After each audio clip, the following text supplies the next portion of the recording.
ធំនឹងវ័យវ័យក៏អាចផ្លាំងប្ដូររឿងយុទ្ធទេធោគ្មានទេសម្រាប់ស្នេហាបងជាអ្នកឈ្នះនិយាយតាមចិនចង់ណាអូនចាញ់សុំស្មាលាមិនទៀមទីឲ្យបងស្មោះទៀនពេលកន្លងមកនេះអូនអាចដឹងយ៉ាងច្បាស់ជាការប៉ុណ្ណឹងបងហត់នឹងគុំនាម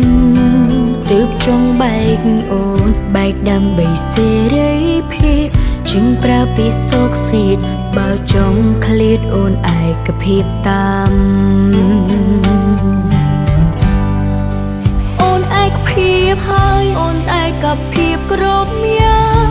ហើយក៏ឈប់រំខានគាត់ខាំងមនុស្សចឹងតែទោះស្រឡាញ់ប៉ុណ្ណា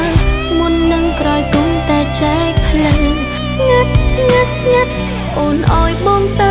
ដោយសន្តិវិធី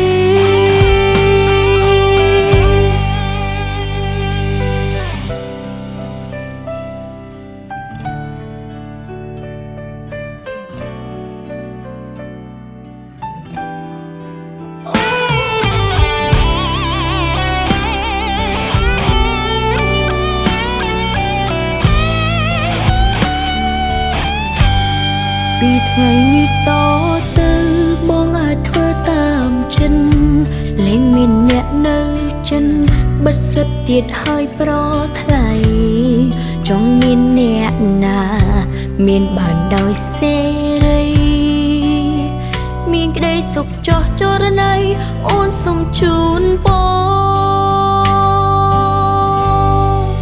អូនឯកភាពហើយអូនឯកភាពគ្រប់យ៉ាង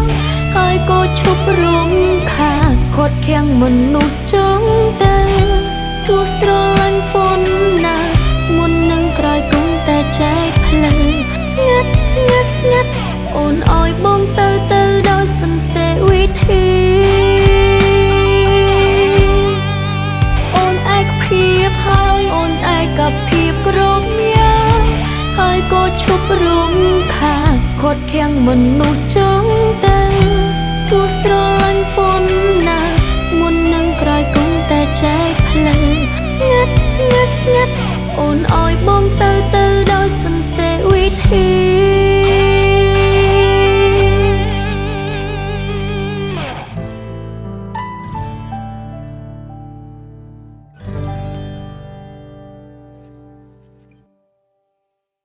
ស្រាបៀរគ្រីតអូដមភាពនៃគុណភាព